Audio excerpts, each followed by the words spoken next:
right, here goes. Um, I'm making a video right now about Anaheim Vineyard and Dwelling Place Church. My name is John Doukas. Um, I just tapped my microphone probably. I'm someone who attended Vineyard from the year 2000 to late 2019.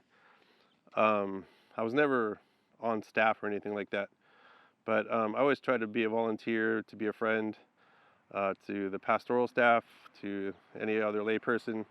I was involved with a lot of different ministries, missions, compassion ministry here and there, um, young adults, college groups, high school groups, junior high groups.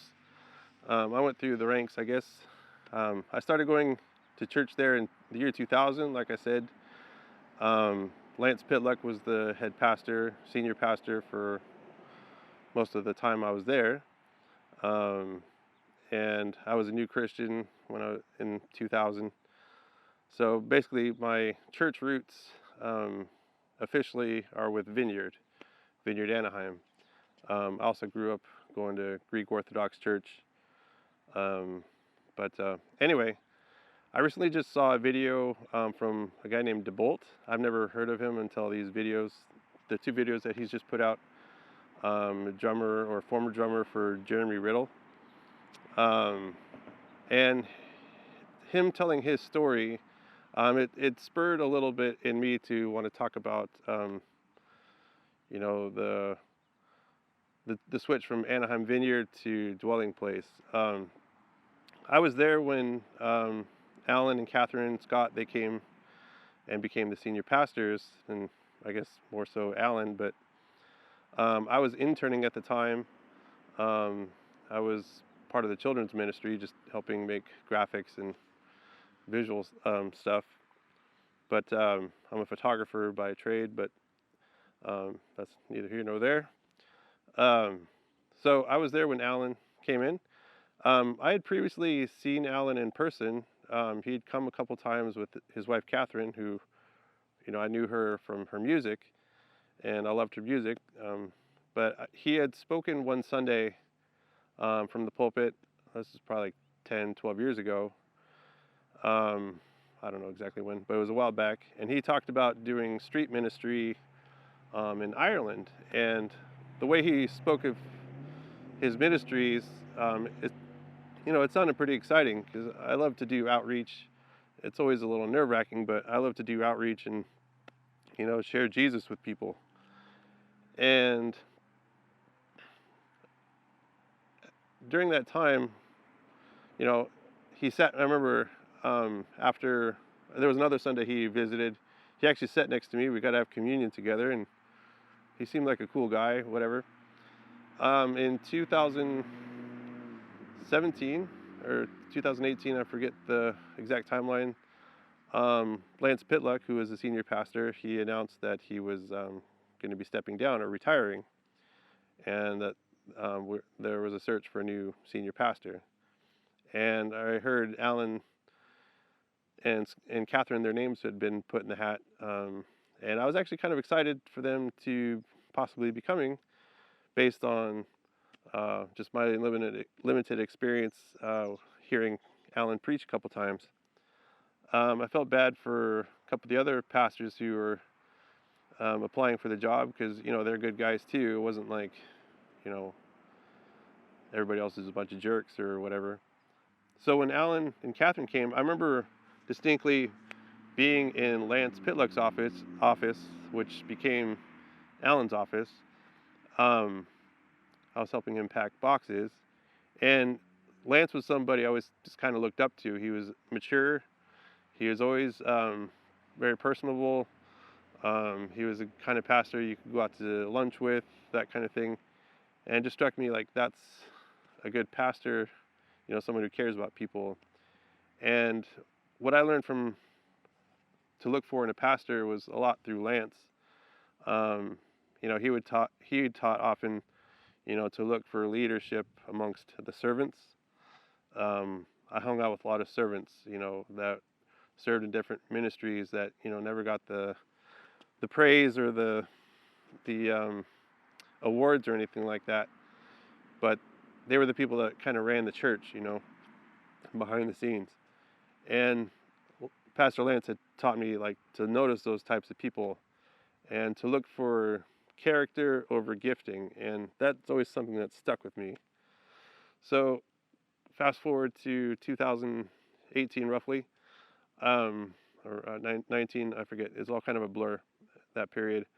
Um, being in Lance's office that last day when Alan and Kathryn came in, I was in his office and they walked in, and it was just like this air kind of got sucked out of the room, not in a like they're here like dun dun dun. It wasn't anything like that. It was just kind of like knowing like there's a switch happening here, and we're looking forward to what's coming. But with Alan and Kathryn, there was this air of excitement because they're kind of movers and shakers, and there was sort of like this, I don't want to call it hoopla, but there was this air and energy that I thought, they're going to get a lot of cool guest speakers coming through. They're going to have a lot of, with Kathryn, her connection through music, to have a lot of cool worship leaders come through. So it's kind of like, oh, this is going to be like a fun period. And I got to meet Alan and Kathryn personally, just, being there. And I was impressed with them from the beginning, that they were, genuine people, very intentional. So that was my early impression at the beginning of the transition, that Alan and Kathryn were very intentional, very smart, but also kind of cool, but calculated. And I don't mean that in a bad way, but just that was my impression of them. Fast forward, I don't know, to the next year, or if you want to call that first transition year, 2018, 2019. There would be staff meetings where Alan would kind of, I would get to attend some of the staff meetings just being an intern. I was invited a few times. And Alan would just lay down vision for, decorating the place. He would never put like a foot down on like, this is how it's got to be, but he would like hint at it, and you could tell change was coming. And I guess that's just the way it would be with having new leadership. So it wasn't like it's a big surprise to me. One thing I noticed with Alan that kind of struck me, I remember during one of the staff meetings, people in the staff would just go around sharing like what's going on in their life. And someone had shared how they'd taken on a new person in their house that was homeless, and for a little bit, and just how it's been a burden financially to have the extra person with their limited income already. And then it switched to everybody telling their stories of what's going on in their life. And at the end of the meeting, or just before the end of the meeting, Alan had everybody close their eyes and pray for whatever had been spoken about. And I remember Alan opening his. I learned, it's okay to pray with your eyes open. So I sat there with my eyes open, and I was behind Alan. They're sitting behind Alan, and I saw him pull out his wallet, open it, just whatever money he had in there, he in secret put it in the person's hand who had needed extra money for the homeless person that was staying with them. And right away that kind of struck me. I was like, wow, that's pretty cool. That's, like everybody's eyes closed, nobody saw it except for me. And that struck me as like, wow, this is a guy of integrity. But then Sunday would come. I don't know if you ever heard Tony Campolo, it's Friday, but Sunday's coming, But anyway, Sunday would come around, and Alan would be most of the time being the one doing the preaching in the morning. And there was sort of a switch. Like, he had that same sort of like calculated, I don't know how to say it. He was calculated, and you could tell he was holding something back. He was reserved in how he spoke, but he was also very targeted in a ambiguous way. Like, he would criticize somebody who wasn't named, or a situation that wasn't named. Like, but you could tell he had something specific in his mind. he would say things like, the church has been, for the last 20 years, that the Vineyard had been offending the Holy Spirit, making apologies for that. I'm combining a lot of sermons into one statement, but it wasn't just the whole time one sermon after another. But over the course of a year, I would hear these things. And he would say things like, we've been offending the Holy Spirit for the last 20 years, or this church has been. And he'd have statements like, he was the one called by God. He's the one that God called to this place. Come to kind of rescue it in a way. And often I would just kind of sit there, like kind of scratching my head, like, who is he talking to, or who is he talking about? Then he'd also make statements like, during this first year as a pastor for Vineyard Anaheim, when it was still Vineyard Anaheim, he would make statements like, during this first year, I'm not the pastor that will go out to dinner with you. I'm not the pastor who will be sort of your friend. I'm the pastor who's trying to kind of form this church and reshape this church. And I remember just talking with friends, thinking like, is that something a pastor should say, at least from the pulpit? I know maybe off the cuff, in a private meeting, a pastor might say that, just to say they're too busy right now to be having dinner with everybody. But I'd like to think a pastor at the beginning would say he's invite people to be in connection with him. There's always the option to say, I'm too busy right now. Can we make an appointment for next month? Or I don't know, just something to be a little more personable, I guess. But I just took that in stride, just thinking, that's just trying to take him in context that, he's trying to reorganize the church and put his, making boundaries in a healthy way. That was the construct I had in my head to explain it. But over the course of the following year, there would be this conflict of, so like one time he took me out to lunch, because I was there during the day in the office. One day he said, do you want to go to lunch? I said, sure. So we went to lunch, and he wanted to get to know me personally, just asked a few questions, normal questions. It wasn't like an apostle, with his scribe or anything. It was just, normal lunch. Went to In-N-Out. And he had mentioned that one of his main goals with the church was to make it diverse, because being in Ireland, where he's from, everybody's Irish, and the majority, and he was wondering how to make it more diverse. And I don't remember everything exactly what I said, but it was to the gist of, you can't just, to be diverse, I think you just have to be diverse, like anybody that's, not just anybody that signs up, but like people that are genuinely interested, whether it's a female or a male, or different races, whatever, be welcoming to anybody that applies, and then accordingly, if they fit the job or whatever you want to do, whatever you're hiring for or trying to fill, let the best person get it, regardless of their outward appearance. And anyway, shortly later, there was the ushering team who was responsible for collecting the offering for the services. And in the morning, the majority of the ushering team were seniors who were mostly retired, and that was their way of serving in the church, or being, participating. And you knew these people by name. Just they'd greet you when you walked in, just a friendly face. And then one Sunday, all of a sudden, they were all let go by Alan.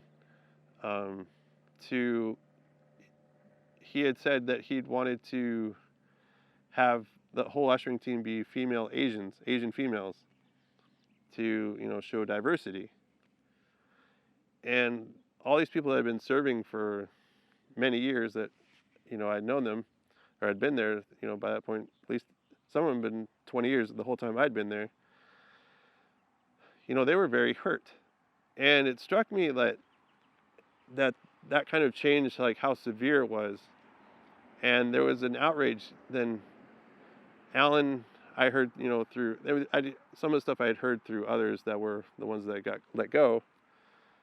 He was surprised that they were hurt, and they found themselves to not have any ushers for the services, and the offering wasn't being collected. And I mean, there's online giving and all that stuff, but for the in-person, that team was basically let go. And there was a lot of hurt people. They were loyal people to this church. I remember the youth group, the junior high and high school groups.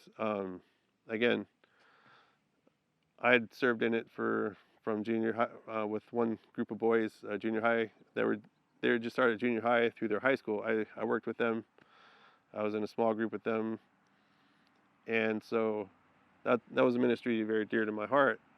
And I knew through parents, friends and family, friends who have family, who had kids in the youth group, I'd know them through their parents. And so one Sunday, it was announced that that the youth group would be closed for the time being to look for new high school pastors. And all of the volunteers for that Sunday were let go. And for the next 4 or 5 months, I don't know, I stopped going just when this is probably in the spring of 2019. I got gnats flying around me. In the spring of 2019, this is when it happened, where, he let go of all the youth workers. And by default, the youth group wasn't meeting. And it was all on one Sunday. Like, it wasn't like leading up to say, okay, in 1 month we're going to stop meeting. It was just that Sunday. And it was so severe. And I remember a lot of these kids, they were hurt. Some friends of mine, they were working as volunteers in the youth group, and they were hurt. Just like, hey, they kind of got cut off from the relationship they had with these kids. All at the drop of a hat to have the explanation just be given, we're looking for a new pastor. It's like, does it need to be that severe to find a pastor to basically shut it down?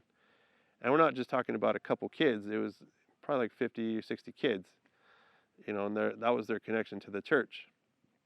And some people, that's how they have connections through their kids. They come to church for their kids. And for their kids not to feel like they have a church anymore, they moved on. And I'm just sitting there watching, like conflicted. Like, the Alan I saw sort of behind the scenes of being calculated and semi-thoughtful by giving of himself to help somebody. Like, why would he do that? That was my conflict. Like, why would he do that? Like,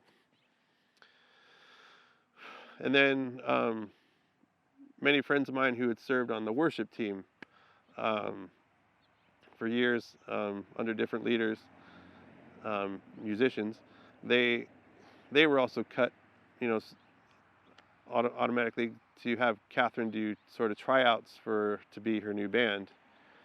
And this was before Jeremy Riddle came back. So a lot of my friends who had served and played, most every Sunday were all of a sudden out of a job. So it was sort of like this, Sunday by Sunday, month by month cleaning house.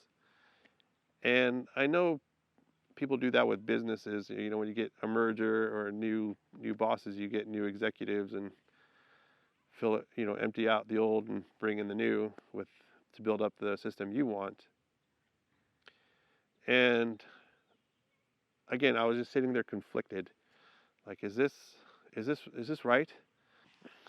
One of the things that stood out to me that was a real sticking point while interning with the Scotts, there's this program that they started developing called ESOM, and I think it was a carryover from their church in Ireland, where it was an Encounter School of Mission, where you sign up for, I think, 8 months. I forget how many months it was, a good chunk of the year, for this heavy focused ministry training. And I was helping to make promotional materials for this. I helped make a video to promote it.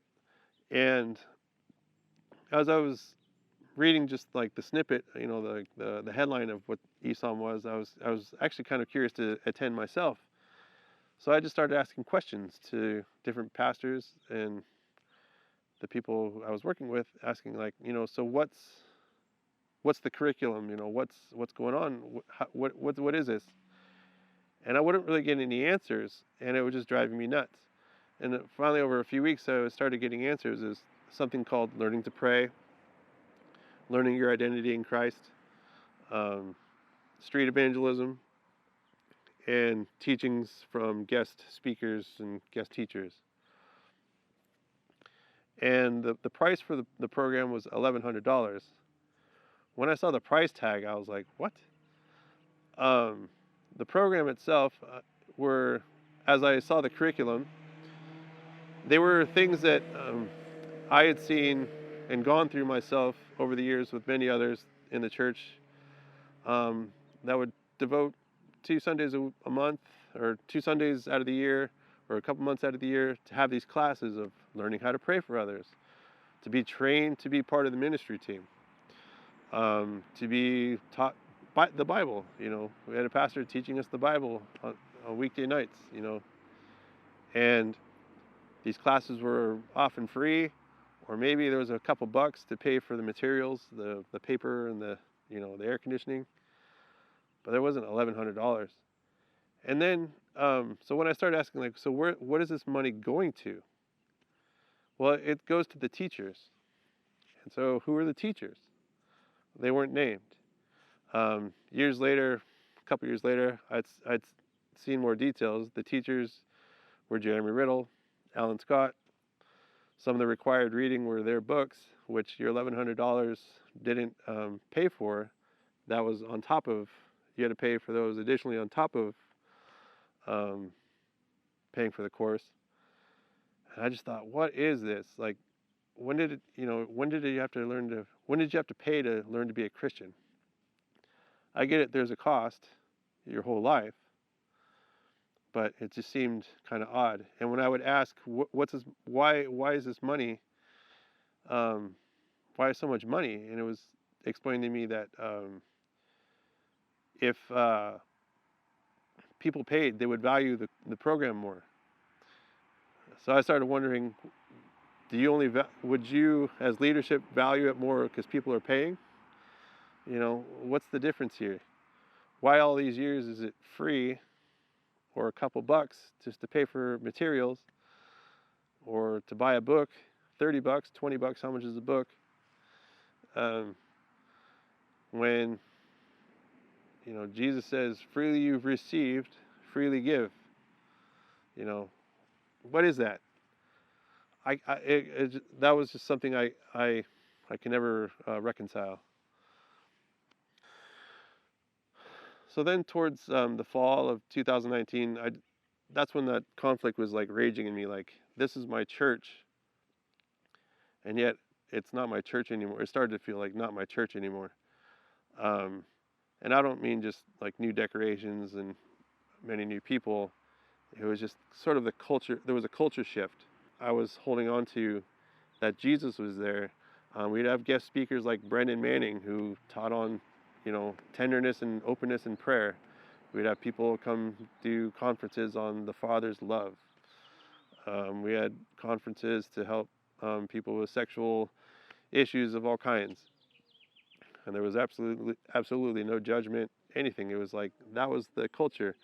I started working at a homeless shelter towards the end in 2019. And people I met at the shelter that was far away, it was in Anaheim, but it was the other side of Anaheim. They knew Anaheim Vineyard as the place that gives out groceries during the week to homeless and to people who in need. Like it had that reputation. Like, this is a church where you come to be loved. And not to say it was perfect, but that was the culture it had. I remember towards the end, for the year before the Scotts came, there's a family in our church that had a son who was diagnosed with leukemia. And I'm not going to name any names, but the whole church rallied to pray for this family, to do different things to help this family. And ultimately, the little boy, 5 years old, died with leukemia, or from leukemia. And to have someone come in, later and say, this church for the last 20 years has been offending God and has been sort of not wasting its gift, and not been a good church, essentially. More and more those types of messages that were on Sundays from the pulpit, it just became like this stench to me. Like, this church? This is my church, what I call my home church, where, like, when I wake up and think I'm going to church, that's my church. This is my church family. And I got to the point where another friend of mine, we would talk about it and just say, what if we start looking for another church? And I was nervous to think like that, because I was raised in the Vineyard to be devoted to one another, as the Bible teaches, Jesus teaches, be devoted to one another, love one another, and that means to work at differences. But I just got to the point where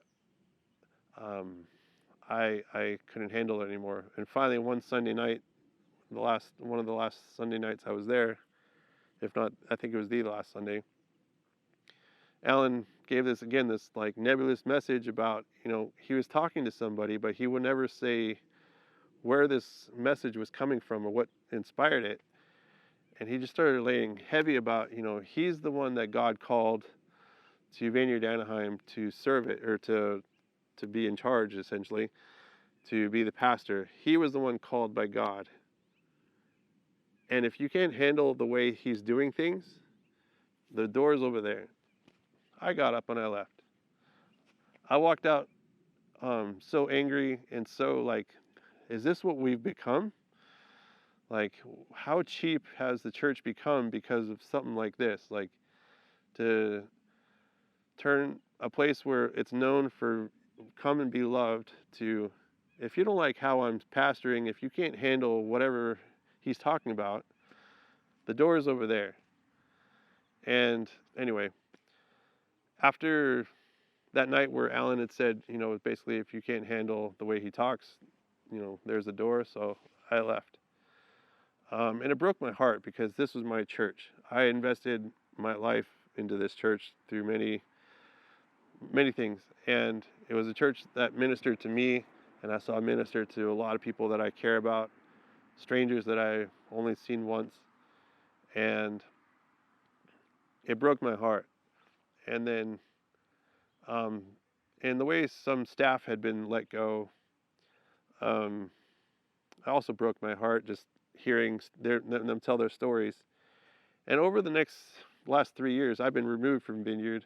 And I remember a couple days before the Vineyard Anaheim announced that they were going to be leaving the Vineyard, a friend of mine who I knew through Vineyard, she asked me if I'd be interested in visiting her church, one of the offshoot vineyards. And I said I was taking a break, and I'd been going to Catholic churches and Eastern Orthodox churches to be soaked in Scripture, to be soaked in hymns, and just I needed a break from people saying so flippantly, thus saith the Lord. And it just felt like it was being abused. And of course, 2 days later, Vineyard Anaheim puts out a statement on Instagram announcing that they were leaving the Vineyard altogether. And it started off with God told us, but there was nothing said about what God had said. It was just this neat statement of God told us this, to leave. And for the last 20 years, the church has been in the decline. It's been a horrible church. And they, what they're doing is going to be a new and good thing. And again, it irked me, like, why is there always this like harping on the past 20 years? And this is sort of a message to Alan. I'm not here to bash Alan, but one of the things I've been reflecting on for the last 5 years is being a shepherd, as Jesus being the good shepherd. And to be a pastor, you're being a shepherd. And the model to be a good shepherd is the good shepherd himself, Jesus. And so I got to ask, the reason I'm saying this is to people who are still at Vineyard or Dwelling Place now. There's people there I know and love. I haven't seen in years, but I know these people. I love these people. They're good people who, I don't know if they're cut off from what's going on in the world around Dwelling Place or outside of Dwelling Place, from all the hoopla with different things going on. But just questions for you. What is a good shepherd? Is it someone who beats the sheep? There's been a lot of people who have left hurt. I keep running into the people every month, like now, visiting these churches. It's healing for me just to see these faces, old faces, but it's also saddening to hear their stories. Like they were hurt by Alan or the Scotts or by Jeremy in this way or this way or that. And to have that Band-Aid ripped off every other month, it's becoming salt on a wound. And it makes me want to speak up, like, what is going on there that is pastoral? But it's a question to ask, what is a good pastor? I want to hold up Jesus as the good pastor, the good shepherd. This is an old icon from one thing I learned from just Christian art. The first couple centuries of Christian art, there's never a depiction of Jesus on a cross. It was considered abhorrent. They would show Jesus as a shepherd, carrying a sheep on his shoulders with his hands preoccupied, making him vulnerable to attack. This is the shepherd that cares for his flock at the cost of his life. So to ask, how are you pastoring? How are you setting aside your life for others? Recently, I ran into one of the board members of the Dwelling Place, someone I've known for years, and it was at the supermarket, and I had this clear thought just to walk the other way. I don't want to talk to this person because there's a lot of anger there. But there's that voice of, be a brother. So I walked over to say hi, and it was very difficult for me. And we had these pleasant, hey, how's it going, whatever, pleasantries. And we got to talking about what's going on in Dwelling Place and things. And I was asking about reconciliation. We have a lot of hurt people around us, myself included, but others more directly, I think, who I was asking about reconciliation. And the board member said, at this point, I don't see how reconciliation is possible. And I said, I don't know about all the legal stuff. I can't talk about that. But the idea of just picking up the phone and saying, hello, how are you? Like, being a person that listens, like, just think of like marriage counseling. If you're not talking, how about start talking? You have what's broken my heart is hearing that attempts have been made to reach out to Alan, to speak up, to speak to these board members, to speak to Jeremy, to say, hey, we're hurting here. And to have this closed door and this committee meeting to write a prepared letter and statement to say, please don't talk to us, or we're not going to talk to you. What kind of church is that? Where if you have differences, there's the door. If you don't like what's going on here, there's the door. And then this defense is made that, we're just following Jesus. Did Jesus shun everybody who disagreed with him? So I just want to end on that. Like, what is church? What is a pastor? If it's a place where questions are sort of frowned upon and heavily frowned upon, where disagreement means the door is over there, and how dare you ask any questions or question my authority, I got to ask, what are we doing here? So that's it for now. I think I'm rambling and I could go on for a while, but this will be a long video. So anyway, if you have any comments or questions, always feel free to leave them down below. Reach out for anything.